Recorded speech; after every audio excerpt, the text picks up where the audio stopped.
Shri Gurubhyo Namaha.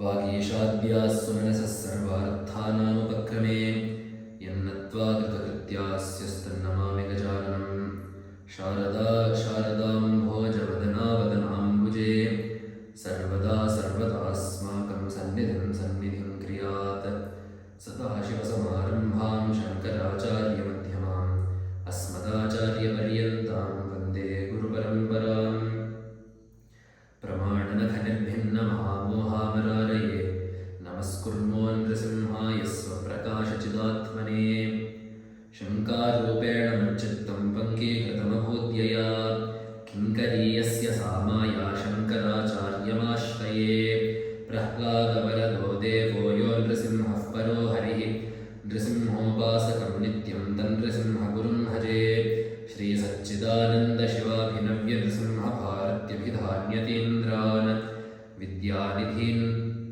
मन्त्रनिधीन् सदात्मनिष्ठान् भजे मानवशम्भुरूपान् सदात्मध्याननिरतं विषयेभ्यः पराङ्मुखं नौमि शास्त्रेषु निष्णातं चन्द्रशेखरभारतीं विवेकिनं महाप्रज्ञं धैर्यौदार्यक्षमानिधिं सदाभिनवपूर्वं तं विद्यातीर्थगुरुं भजे अज्ञानाञ्जाह्नवीतीर्थं विद्यातीर्थं विवेकिनां सर्वेषां सुखदं तीर्थं भारतीतीर्थमाश्रये विद्याविनयसम्पन्नं वीतरागं विवेकिनं वन्दे वेदान्ततत्त्वज्ञं विधुशेखरभारतीम्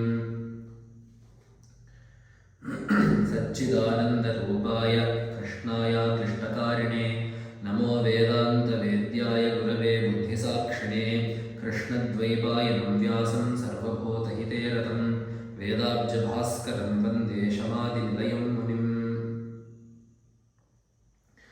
Namaskar everyone. With namaskaram to the Padmapadmas of the Ubhay Jagadgurus and to Sharanamba. So as we said yesterday, today we will be continuing our discussion on the Vishnusahasranama Bhashya of Bhagavatpada. So as we said yesterday, it is one of the Laghu Bhashyas alongside the Sanat Sujatiya and the Lalita Trishati Bhashyas that Bhagavatpada wrote. So yesterday we looked at the way that Bhagavatpada develops the idea of bhakti, or how Bhagavatpada's conception of bhakti integrates with his Vedantic goals in the Purva Pitika of the Vishnusahasranama Stotra. Today, what we will be looking at is how Bhagavatpada integrates Puranas into the way that things are explained. So let us first shortly talk about what the Puranas are and the place that they occupy in the literature of Sanatana Dharma, and then we will look at some of the names in the Vishnusahasranama along with the Bhashya that Bhagavatpada has written, and hopefully it will be a quick short session that will give us an overview of how Bhagavatpada does this. So generally the texts of Sanatana Dharma are split into three categories. This is there in many Shastras. Prabhasamhita, Suhritsamhita and Kanta Samhita. Prabhasamhita, so things are taught. So the Sanatana Dharma's texts are texts that do Upadesha. They are meant to teach us Dharma. So the teaching of Dharma is done by these. So based on the type of teaching or based on the method in which a particular text teaches Dharma, it is put into one of these three categories. So Prabhasamhita means the word of a king, or the literature that is like a king. Suhritsamhita is literature that is like a friend. Kanta Samhita is literature that is like a beloved, or like a wife. So Prabhasamhita solely refers to the Vedas. The Vedas do not plead us to do Dharma, the Vedas do not beg us to do Dharma, the Vedas do not take the time to explain to us in great detail why we should do Dharma. The Vedas simply put forth Dharma and say, this is what Dharma is, you better perform it. The same way that a king does, right? If a king passes a decree, no one is going to ask why, how, where. And the king is also not going to say, you see, I am passing this because X, Y, and Z, and if we do this, this will happen, if we do that, that will happen. The king does not need to give such descriptions to the people he rules over. So in the same way, Veda also is not obliged to give us explanations for Dharma. In some cases, Veda very compassionately does give us either arthadas or actual reasons why certain things are being prescribed. But many a time, there is no explanation to why Veda simply is, because it is Svatah Pramana. It is valid of its own accord. It does not need external validation. It is valid of its own accord. It is intrinsically valid. That is the way that in philosophy we look upon the Veda. So Veda is like Prabhu Samhita. Then we have Smrit Samhita. That is where these Puranas fall into place. Puranas, Itihasas, these all fall into place there. So in the Puranas, you will have Dharma being taught, but it will be so vast. Stories will be there, Akhyayikas will be there. One character will speak to another, one character will be learning from another, one character will not perform Dharma and fall into troubles, one character will perform Dharma in order to get out of troubles, one character will not even fall into troubles because of their performing Dharma. And in the meantime, you will have various Devata stotras being told, the Mahima of various Devatas being told, the Leelas of various Devatas being told. In the middle Puranas, you will have Vedanta here and there.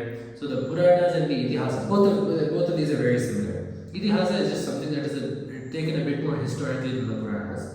But generally speaking, both of those texts follow the same trend.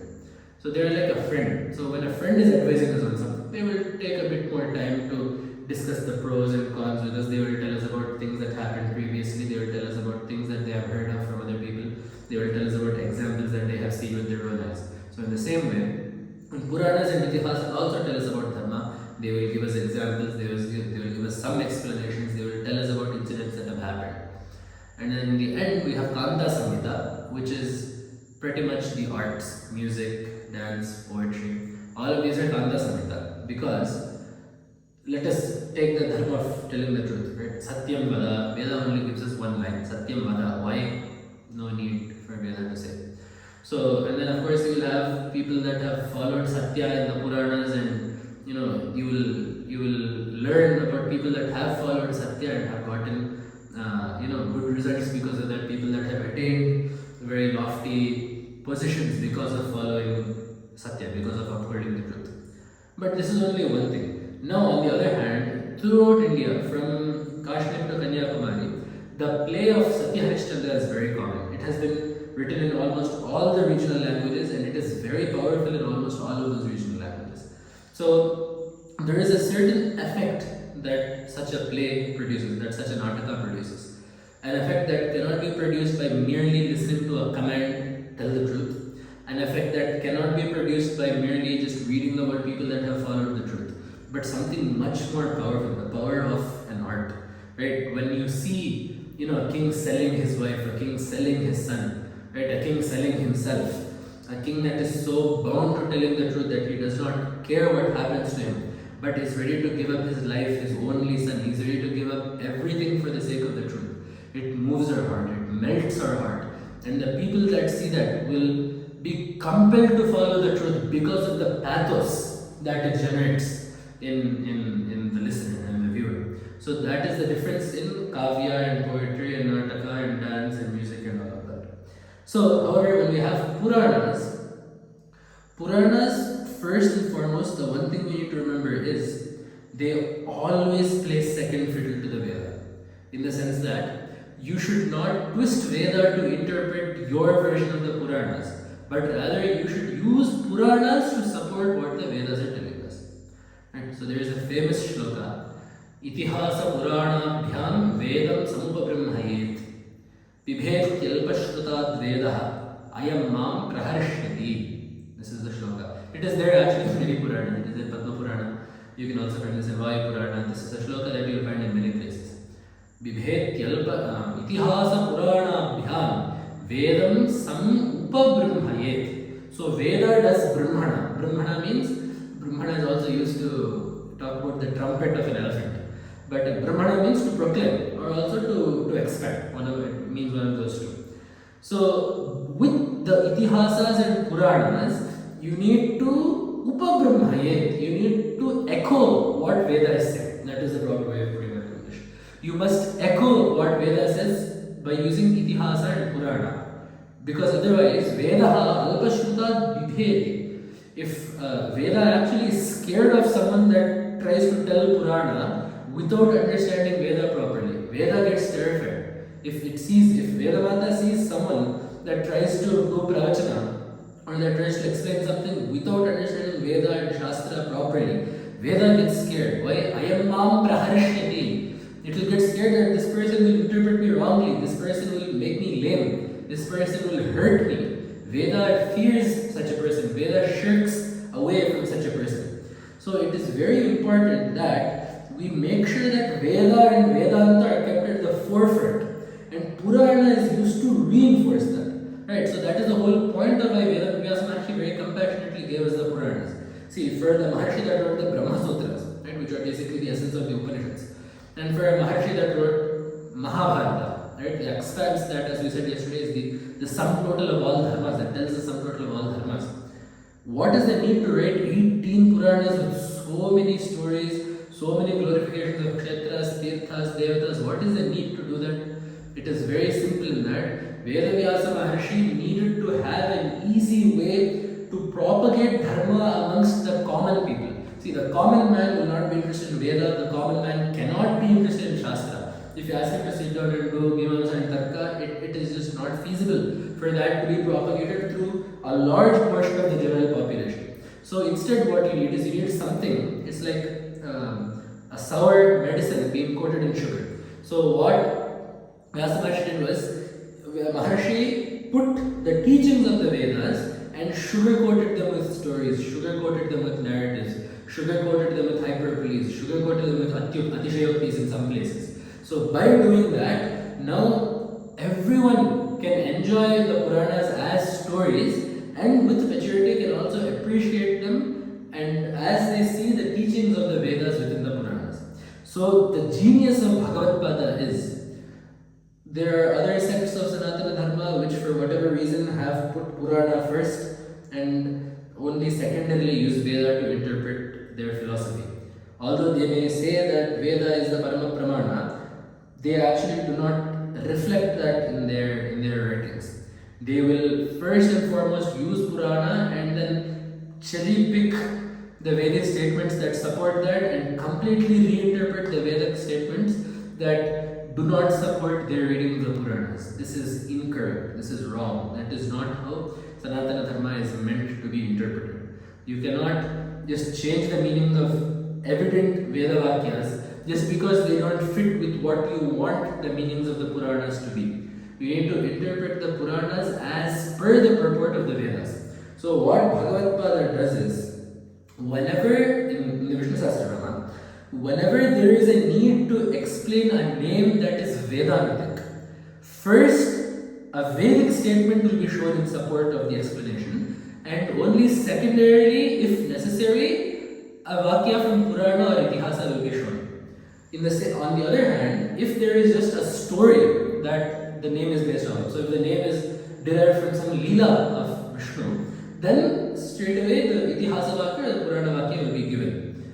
Right. So that is the way that Bhagavatpada has ensured that Veda comes first and Purana supports it. But that does not mean that Bhagavatpada has not used Purana. We will see today how many different Puranas Bhagavatpada uses, how many rare and remote quotations that Bhagavatpada uses. Some of the quotations that Bhagavatpada uses will blow our mind in the sense that we wouldn't even have guessed that such a meaning exists for such a simple word. And that is only possible because Bhagavatpada, being Ishvara, who is Sarvajna, has command of all of the literature of the Puranas and therefore knows which statement exists where and which statement can be best used to support an interpretation of a name in a particular way. So, with that being said, I have 1, 2, 3, 4, 5, 6, 7, 8, 9, some 15 odd names that I have picked out from the 1,000 names of Vishnumurti, and we will look at those. We will look at the Vyakhya that Bhagavatpada has given,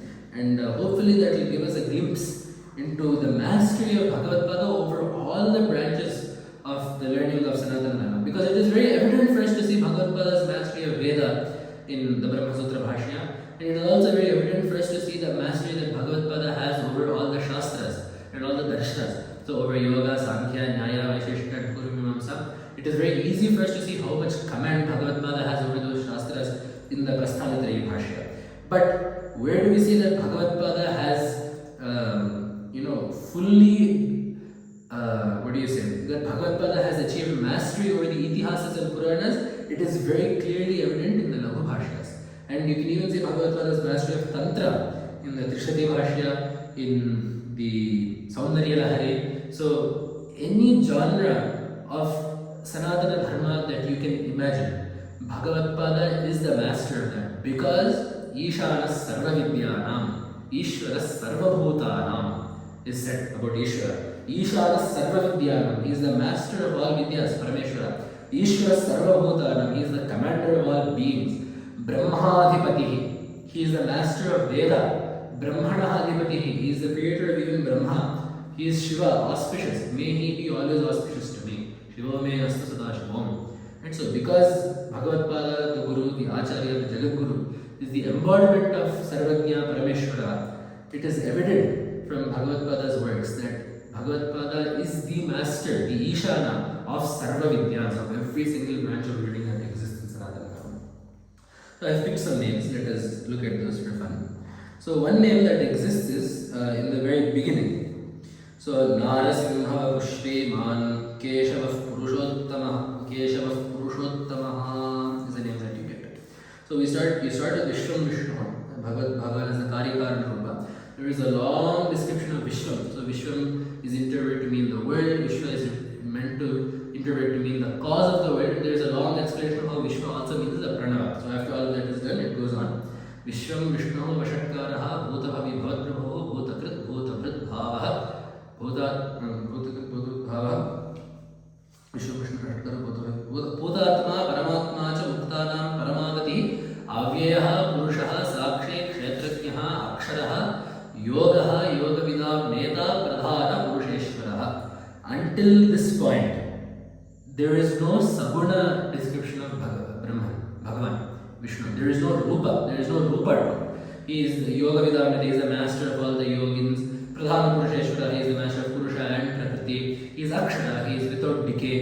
He is Bhutatma, he is pure. Muktanam Paramagati, he is the refuge of those who have attained liberation. Sarvajna, Ishvara Purushaha, Sakshi, he is the witness to all that happens in this world. So in this way, there is no form that is told. The first place that a form is given in Vishnusahasranama is Narasimha Vapu.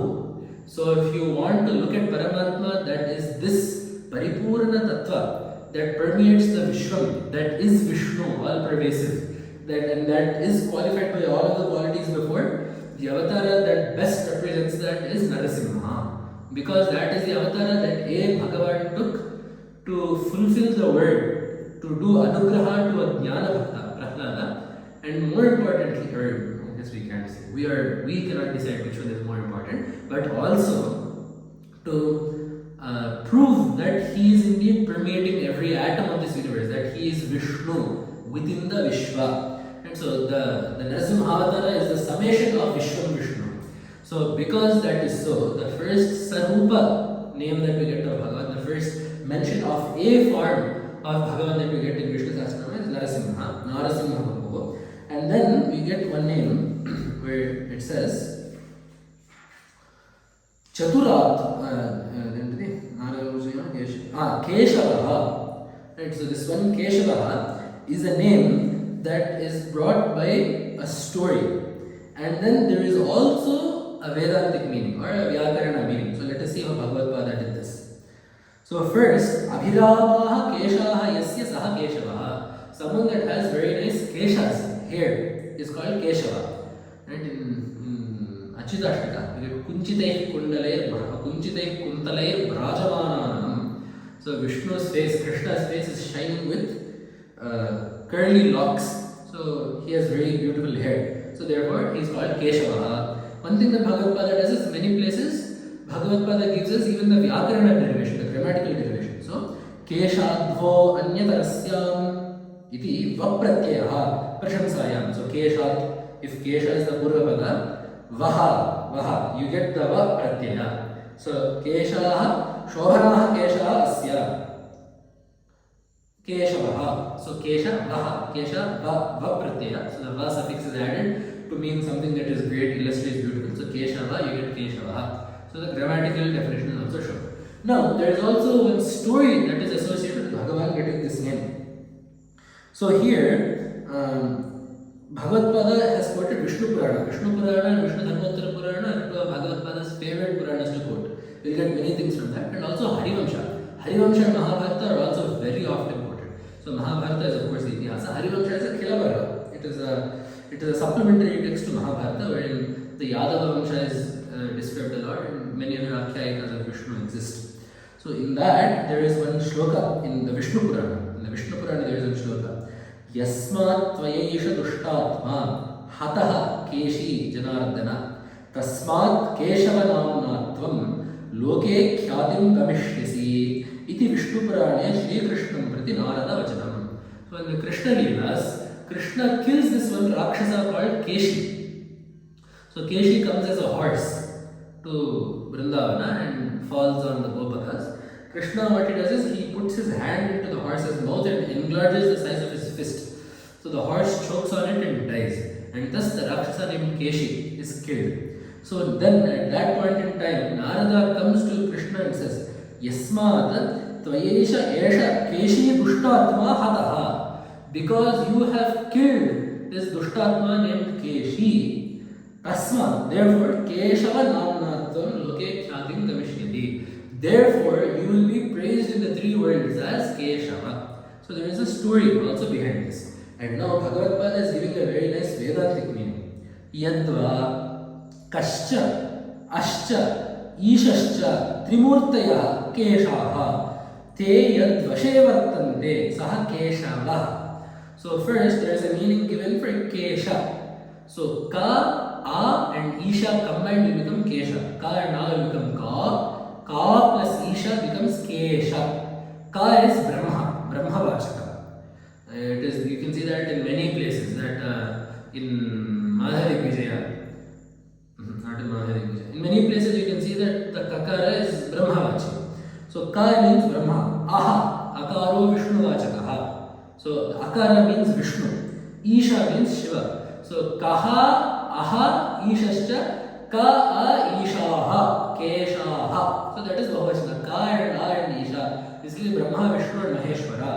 Te asya vashe vartante. These three, Brahma, Vishnu and Maheshwara, operate in this person's vasha, in his control.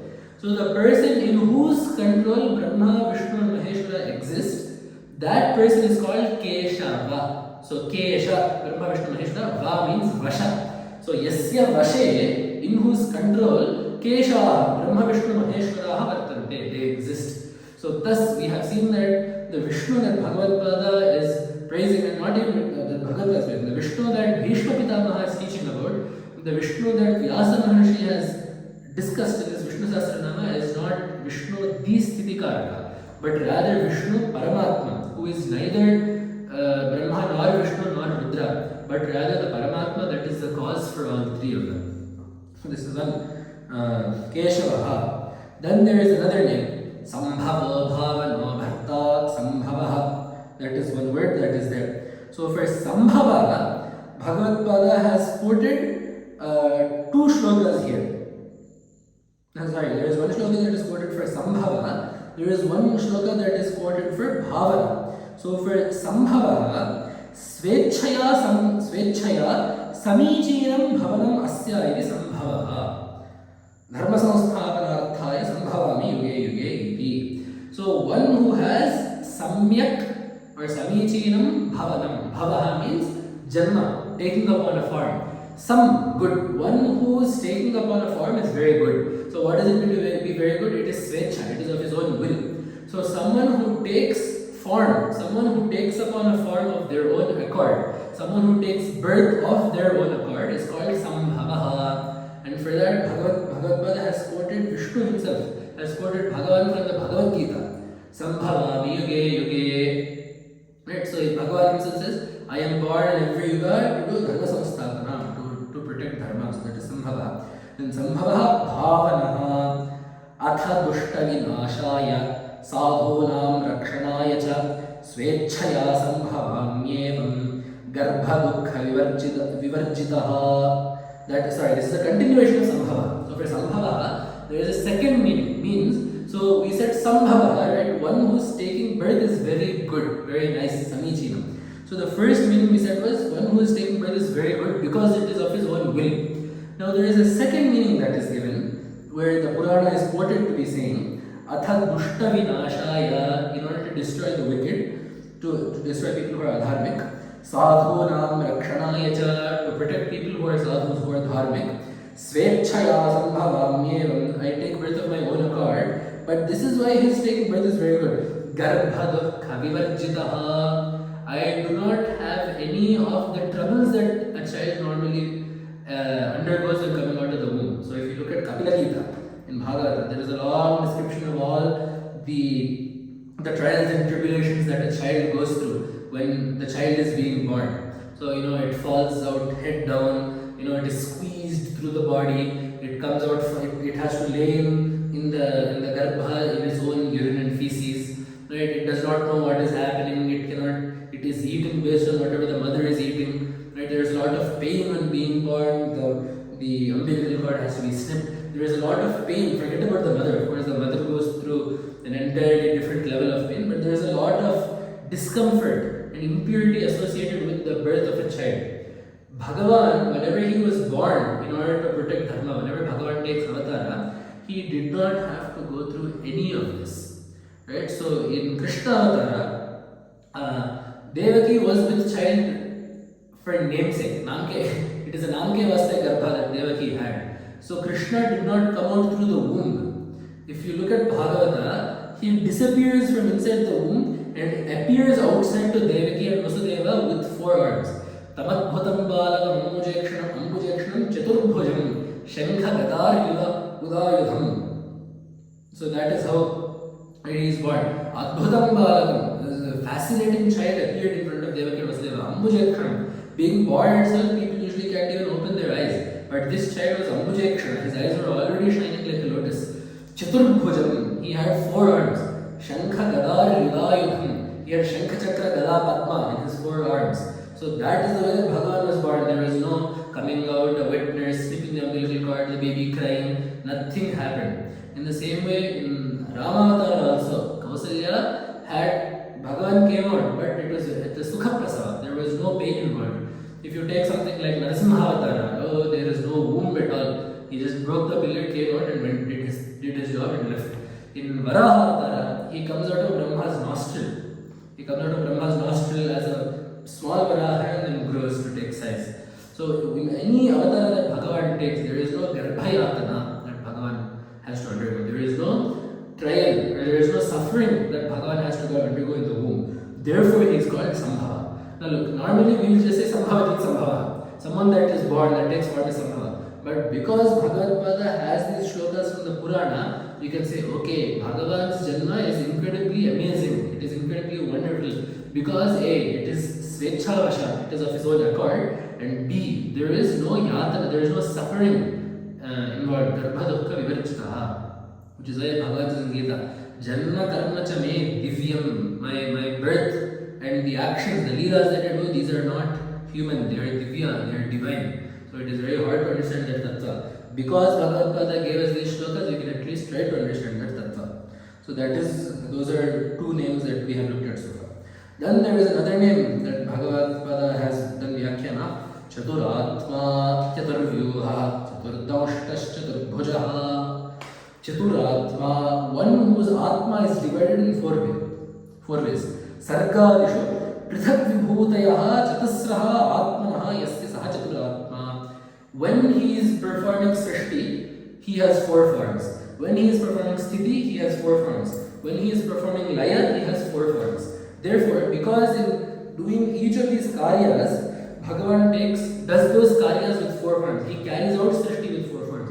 He carries out the protection of the cosmos with 4 forms.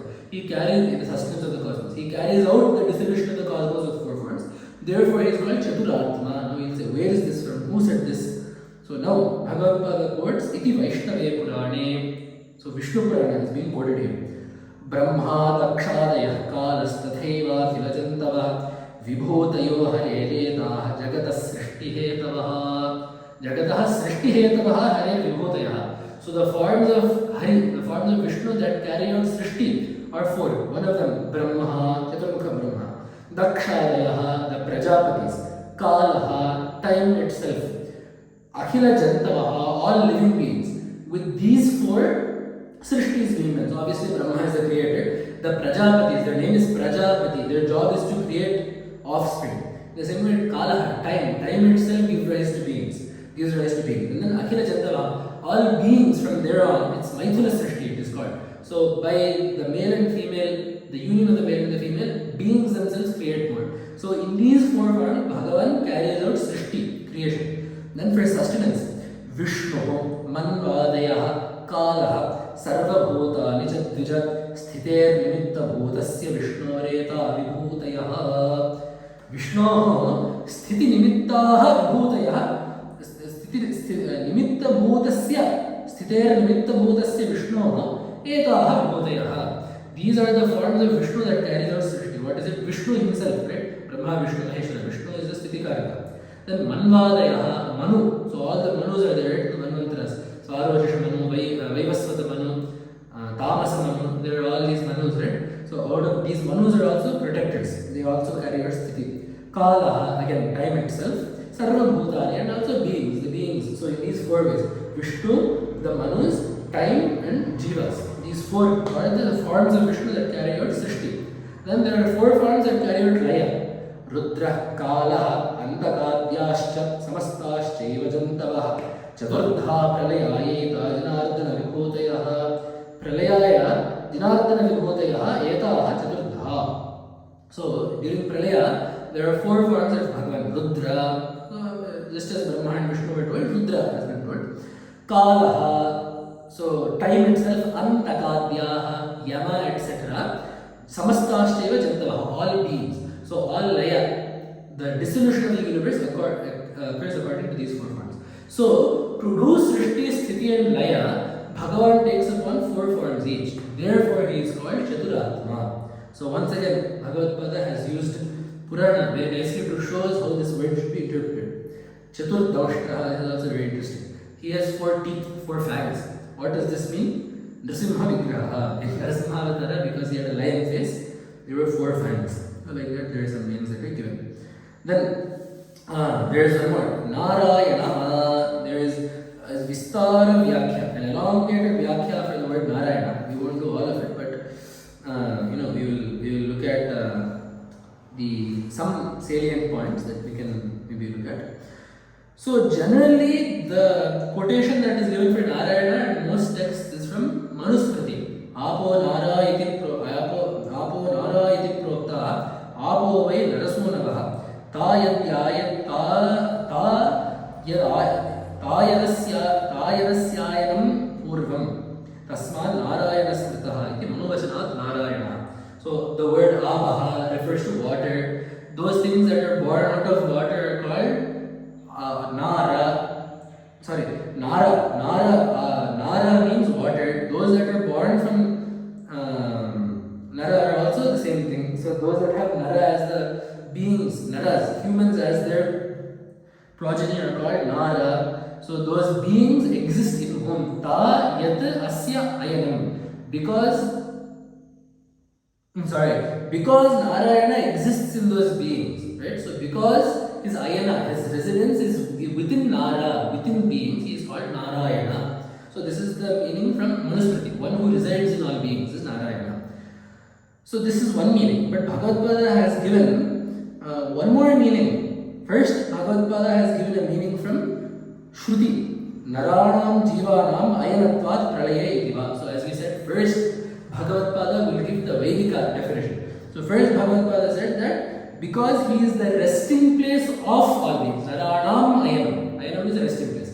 Because he is the resting place of all beings during Pralaya, because he is the Ayana of all Naras, the multitude of Naras is called Nara. So because he is the resting place of all Naras, Nara during Pralaya, he is called Narayana. So what is the pramana to show that all beings reside in him during Pralaya? Yat prayanti samvishante te tad vijijñāsasva tad brahmeti is in Upanishad. So yat prayanti into which they go and abhisamvishanti, attain union, is what Veda is saying. So therefore, Naranam Ayanam. Then Bhagavatpada quotes Brahma Vaivarta Purana. Naranam Ayanam Yasma Tasma Narayana Smritaha. Brahma Brahma Vaivartat. So the reason I chose this is because first Bhagavatpada showed Shruti, and only after that was Purana shown. And then of course after that, as I said, this Manusmriti Vakya was also shown. And then the greatness of the word Narayana is shown from Narasimha Purana. So this is Anushanga. Bhagavatpada does not do this for all words, but because Narayana is the heart of the Ashtakshari mantra, which is very important to all sadhakas and Vishnu Bhaktas and especially sannyasis.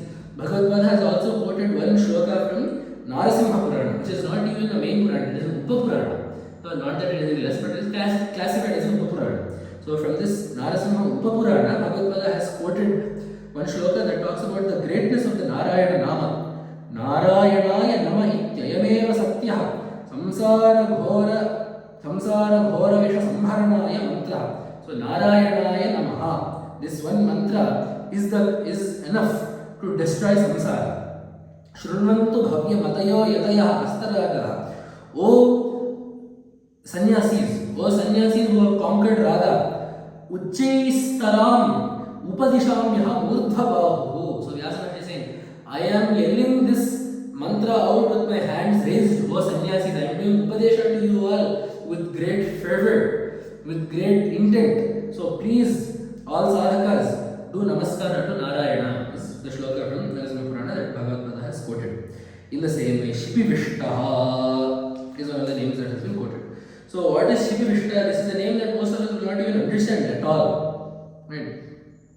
So one of those means Shipi Vishta, someone that enters Shipis. Shipin Vishati, it is Shipi Vishta, or Shipishu Vishta, Pravishta, someone that has entered into Shipi. So as I said, first Bhagavatpada shows the Vaidika meaning. So first Bhagavatpada shows that this can mean Yajna. Why Yajna vai Vishnuho, Pashava Shipihi, Yajna eva Vashushu Pratidishtati, Tishputehe. So Shipi Vishta means Yajna. Because so then it means that Vishnu is Yajna Swarupa. Why? What is Veda saying? Yajna vai Vishnuho. Yajna is Vishnu. Pashava Shipihi. The Pashus that are used in the Yajna are called Shipi. So the term for the animals, so the Aja or whatever animal it is that is used in the Yajna is called Shipi. So because this Yajna exists in the Pashu, Pratidishtati, because the Yajna exists in the Pashu, right, the Punya of the Yajna exists in the Pashu, or you can even say because the Pashu is part of the Yajna Swarupa. So there is one Nyaya that Avayavi Tishtati. So we actually don't say that the branch is in the tree. We say that the tree is in the branch because tree necessitates that all the branches be on a tree. Right? So in the same way, the tree nest lies in the branch. In the same way, because the Pashu is an anga of the yaga, right? The Pashu is an element of the yaga, yagatva exists, some element of the yaga exists in the Pashu also. So because Yajna exists in the Pashu, Yajna has entered the Pashu. So it is Shipi Vishta. Vishta means that which has entered. So Shipi Vishta is Yajna, Yajna vai Vishnu. So therefore we get Yajna vai Vishnu, Pashavaha Shipihi, Yajna eva Pashu Pratidishtati, Itishtutehe. So first Bhagavatpada has shown the Vedika meaning. Then Bhagavatpada tells us what the Purana says. So what does the Purana say? Shaityat Shayana Yogacha Shiti Vari Prajakshate Tatpanat Rakshanacheva Shipayo Rashmayo Mataha Teshu Praveshat Vishvesha Shipi Vishta Ihochyate. This is what the Purana says. So because it is cold, because of its coldness, Shitatva, right? Shita, Shaitya is coldness. Because it is cold, Vari, water is called Shi. Okay. So because it is cold, water is called Shi. Because it drinks the water, or because it protects the water, Shi Pi.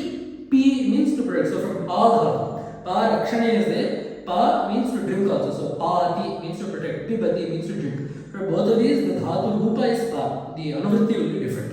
But in any case, the form of both will be the same. So Shipim, Shim Pati, Athava Shim Pibati, is Shipi. So that which drinks water or that which protects water is Shipi. So Shipi means what? Kiranas, rays of light. Right? If you think about the sun's rays, they dry up water, they drink it. or they protect it. They are the cause for the water cycle to be continued, right? So in both ways, the sun's rays both drink the water, shim pibati, so shipi, or they also protect the water, so shi pati, they protect the water, so the sun's rays are called shipi. So because Ishvara is present within the sun's rays, he is called Shipi Vishtaha. Teshu Praveshat, because Vishvesha, because the master of this world, the person that protects this world, Ishvara, has entered into the rays of the sun, he is called Shipi Vishtaha. That is one word that is being told. Then there is one very nice reference that Bhagavatpada makes to the Purana or Itihasa. So actually Valmiki Ramayana is also quoted in this. So when we say Suvrataha, that is one name of Bhagavan that the Rishi has given. Suvrataha, one who has a very good vrata, one who has gotten a very nice rule. What is the rule in Ramavatara? Sakrideva prapannaya tavasmi picha yachate ahayam sarvabhute bhyo dadami etat vratam mama. So when Vibhishana comes to Rama, Rama says Sakrideva prapannaya, for someone that seeks refuge just once, tavasmi picha yachate, for someone that says I belong to you, if someone does Sharanagati in this way just once, Abhayam Sarvabhutebhyo Dadami, I will protect them from literally every single thing on this planet. If someone comes, falls at my feet and says, I belong to you, please protect me. If they do that once, that is enough. I don't care who it is, I will protect them from all beings. So this is a pratigna, and this is a promise of Abhaya that Vishnumurti as Rama, as Sri Rama has given to all of us. So because he has such a nice vrata, he is called Suvrata. This is normal. But even more so, the Vyakhyana that Bhagavatpada did for Sumukha is even more beautiful. So someone that has a nice face is Sumukha. How can we say that Ishvara has Sumukha? Because he writes in Ramavatara, when Rama was told to go to the forest, was told to that he will become the prince, the crown prince, the heir apparent. Right? There was a certain, actually not even heir apparent, Pattabhisheka, when Rama says you are now the king, you will be the king, there was a certain calmness and pleasantness in his face. So the next day, when Kaikeyi calls and says you are actually being exiled to the forest for 14 years, you need to go now, the same pleasantness was found in the face. So because he has pleasantness of the face that is born of equanimity, because there is pleasantness of the face seen both when he was told that he would become king and even when he was told that he would be going to the forest, that pleasantness of face is what makes Ramachandra as Sumukha, a very beautiful thing to say. Sumukha. So first, Prasannavananjara Padmapatraya Tetrati Vishnu Purane. Parantu, Varavasa Sumukhatvadva Dasharathihi Ramaha Sumukha. Swapitur Vachanam Shriman Abhishekat Parampriyam Manasa Gurumasati Vacha Pratigahitavan. So then, if we look at the shloka that from Valmiki that Bhagavatpada quotes, Navanam Gantukamasya Tyajatascha Vasundharam Sarvalokadigasyaiva Mano Ramasya Vivyathe. So when Rama was Vanam Gantukamasya, as he was going to the forest, Vasundharam Tyajataha Ramasya, and as he was relinquishing mastership over the entire earth, Sarvalokadigasyaiva, as if he transcended this entire world, Ramasya Manaha, the heart of Rama, na vivyathe, it did not undergo any vikara, it did not undergo any pain. So because he was that equanimous towards both and because his face was so pleasant in both situations, Rama is Sumukha. So that is one thing that has been told. Then there is another one, Govinda. When we go to Tirupati, we will definitely want to know what Govinda means, right? So when we look at the name of Govinda, Govinda comes twice or thrice in Vishnusahasranama and there are different meanings. Every time. In one of them it is Gam Vindati, someone that knows where the earth is. So when Hiranyaksha hit the earth in the ocean, in the Pralaya Saga, no one but Varahaswami knew where the earth was. So because Gam Vedti, because he knows where the earth was, he was Govinda, that is one thing. But here, there is a meaning given for the word Govinda. Gobhihi, Vanibhihi, Vindate, Veti, Vedanta Vakyehi, Tiva Govindaha. So, some go also means Vak. Go, the word go has many meanings. It means cow, it means bull, it means dharma, it means indriya, it means light, it means speech, it means the earth. So go has many meanings. Here we have taken go, Bhagavatpada has taken go to mean vak, speech. Gobhi vanihi vindate, veti. So because he is known through the words, he is Govinda. Which words? The words of the Vedas. So for that, Bhagavatpada has quoted this text called Vishnu Tilaka. It is also a Puranic text. Bhagavatpada has quoted Vishnu Tilaka. So what does it say in Vishnu Tilaka? Gobhireva yato vedya Govindas samudahataha. Because he is noble, because you can know him through the Veda Vakyas, he is Govinda. So this is not a meaning that we would expect to find, but Bhagavatpada has shown us the Purana Vakya to give us this particular meaning. Then in the same way, there are some names that Bhagavatpada uses to do Dharma Bodha. So for example, there is this one name, Sanyasakrit Shama. So after Sanyasakrit means someone, so we say that Bhagavan is the creator of the Varnashrama system. So as part of that, Bhagavan created the Sanyasa Ashrama, so he is Sanyasakrit. The next line is Shama, restraint. So what does Bhagavatpada say here?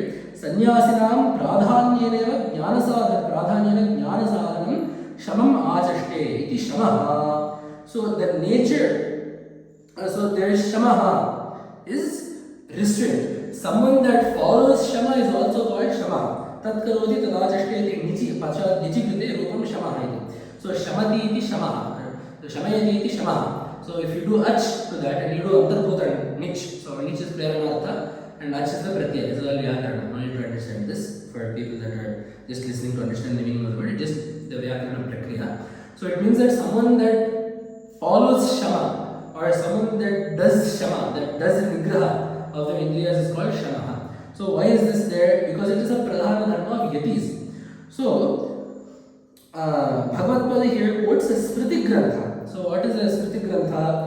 Yatinam prashamo dharma niyamo vanavasinam danameva grahasthanam shushrusha brahmacharinam. So for the four ashramas, there is one quality that each ashrama should be focusing on specifically.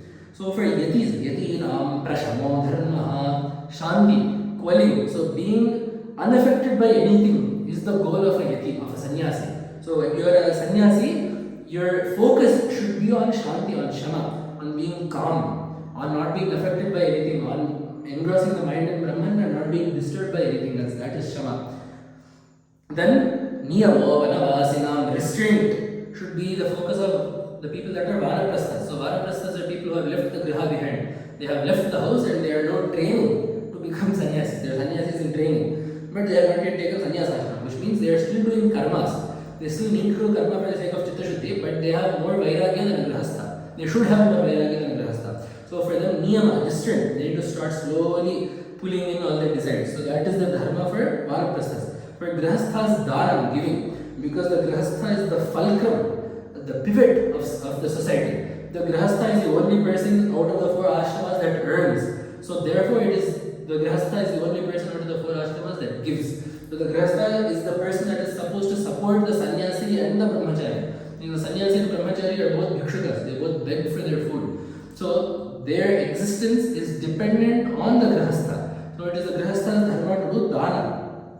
And sushrusha brahmacharinam, service of the guru and learning as much as possible is the primary dharma of a brahmachari. There should be no other focus during the brahmacharya days. We all know how our acharyas have studied in their purvashrama days. There should be nothing else in the mind besides study and guru seva. So in this way, because these are all the main dharmas of each ashrama, of these the dharma of the sannyasis is shama. So as a in sannyasi rupa, someone that follows shama is shamaha. So therefore Ishvara, Vishnu is shama. So that is one thing. In the same way, Durdharaha is one of the names that has been given. Durdhara literally means someone that is very hard to hold. Someone that is very hard to bear. So why is Bhagavan very hard to bear? The meaning is given there. There Bhagavatpada quotes Bhagavad Gita.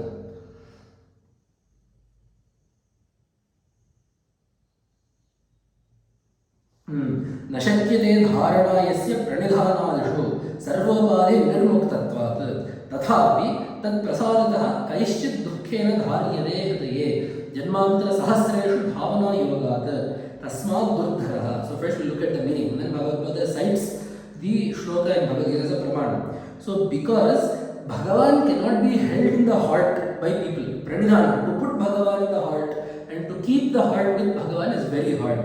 But kaishchit, some people, dukhena, with great effort, dharyate, he is held in the heart by them. How?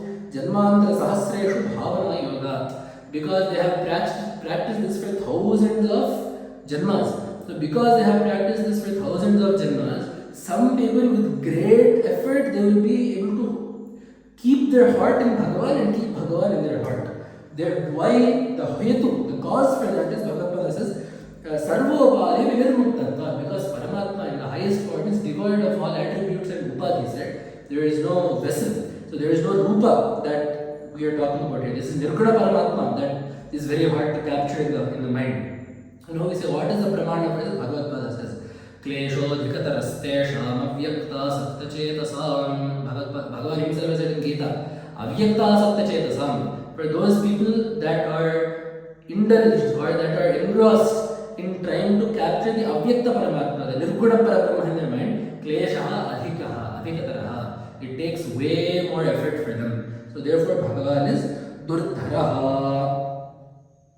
Then another name is Urjitashasanaha. Urjitashasanaha means one whose command is very strong. Urjita Shasana. But what is this here? They quote Bhagavan's own, they quote Bhagavan himself here that Shrutis, this is the first the meaning that Bhagavapada gives, Shrutis Smriti Lakshanam Urjitam Shasanam Asti, Urjita Shasana.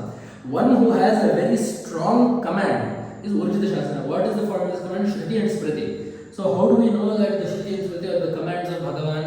So then Purana is quoted when Bhagavan himself is saying, Shruti Smriti Mamaivajñe Yaste Ullam Yavartate Ajñachedi Mamadveshi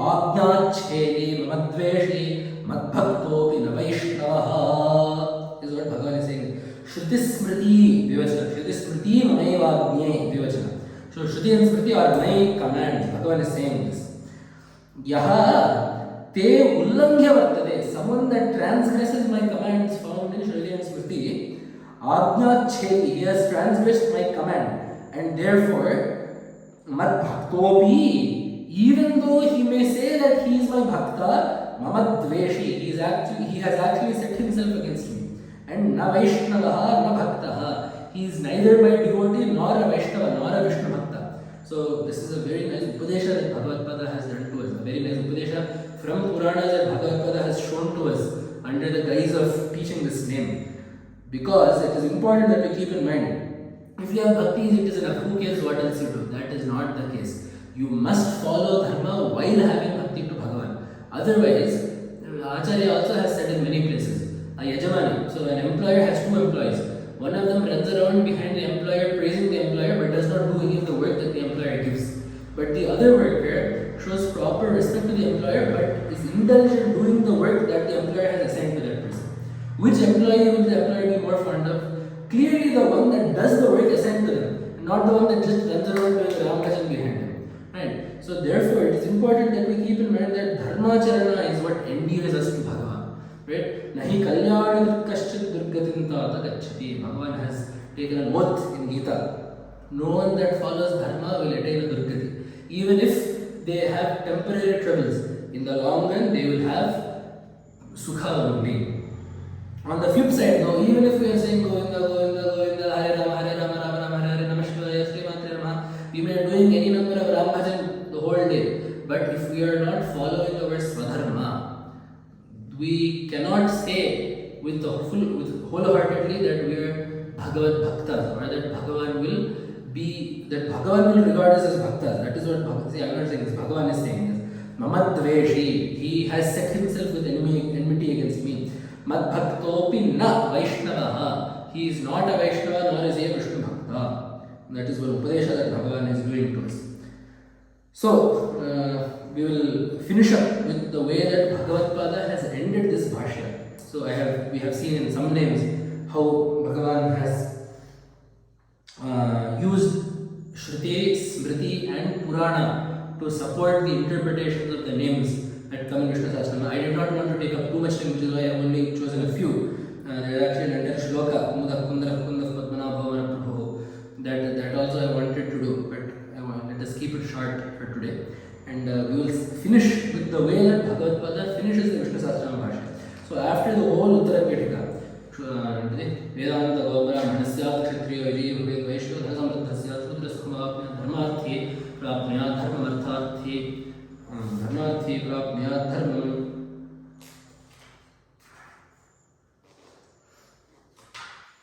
धर्मार्थी प्राप्या धर्म अर्थार्थी च अर्थमाप्या कामान वाप्या कामी पुरार्थी च अपना प्रजाम भक्तिमान्य सदोत्थाय शुद्धस्तमानसः सहस्रम वासुदेवस्य नाम्नामे तत्प्रकीर्त्य. All of this Bhagavatpada has done the Vyakhyan of the Bhalas and this and that.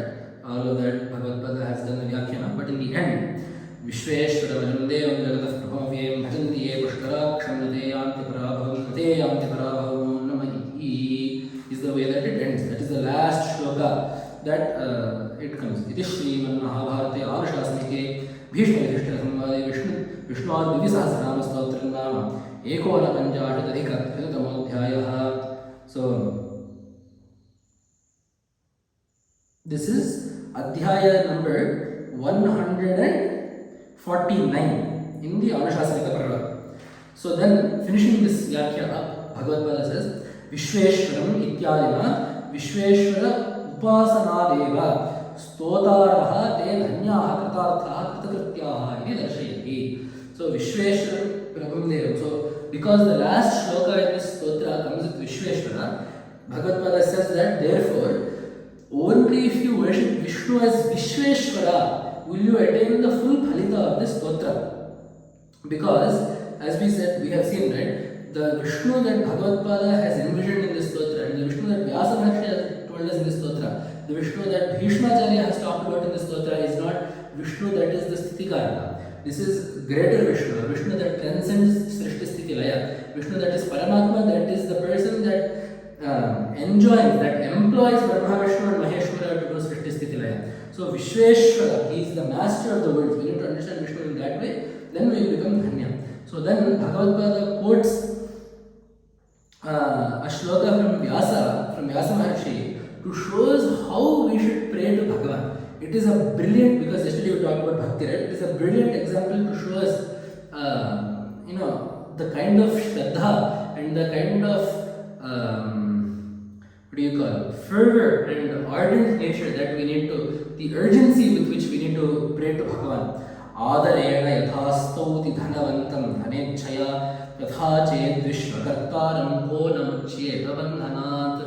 If we really need money, if we are very poor and we really need money, yadvat dhanavantam dhanechaya adarena stauti. Imagine how such a person will go and praise someone that has money. Sir, you are very nice. You are very compassionate. You have so much money. You have helped so many people. I know you have so many. You have helped so many people. Here is the list of all the people you have helped. You do so many dharma karyas. You have so much money. Everyone is very fond of you. You are very merciful. You have goodness in your heart. Please give me some money. People will do all of this stuti, right, to someone that has a lot of money if they want money. If that is the case, if we do that much stuti for someone that has money, imagine if we want moksha, how should we praise Bhagavan? That is the reason why we have Vishnusahasranama, says Bhagavatpada. Bhagavan, you have protected so many bhaktas. You protected Prahlada, you protected Dhruva, you protected Gajendra, you protected Ambarisha, you protected Draupadi, you gave moksha to the Sanchitushtaya, you gave moksha to Narada, you gave moksha to Vyasa, you gave Shuka Jnana, you have so much daya, you have so much shakti, you have so much aishwarya, you have so much bala, you have so much virya, you have done so many leelas that show all of this. You are the only one capable of releasing me from samsara. So if we do that much stuti for a dhanavanta, if we do that much stuti for people that are rich just because we want some funds, you should do this much stuti at least if we are going to ask moksha from Mukunda. Mukti kutaha Mukunda bhaktehe. Bhagavatpada says in Prashnottaratthamalika. Moksha michet janardhanat. Where should we go to moksha? Where should we go if we want moksha? We need to ask Bhagavan, we need to ask Vishnu Paramatma. Vishnumurti, who is Jagat Guru, right, as Krishna, who is Jagat Guru, and even in general, who is Jagat Guru, he is the father and teacher of the world, so is Jagat Guru. So when we ask, he is the only person who we should ask to remove our samsara bandhas. Vishnu and the Guru, who is Vishnu Swarupi, who is Paramatma Swarupi. These are the only people capable of removing our samsara bandhas. So if we ask for mere money in such a way from someone that is wealthy, imagine how we should ask, how the kind of begging and pleading should be in front of Bhagavan if we wish to be released from samsara. So that is the shloka that Vyasa Maharshi has said.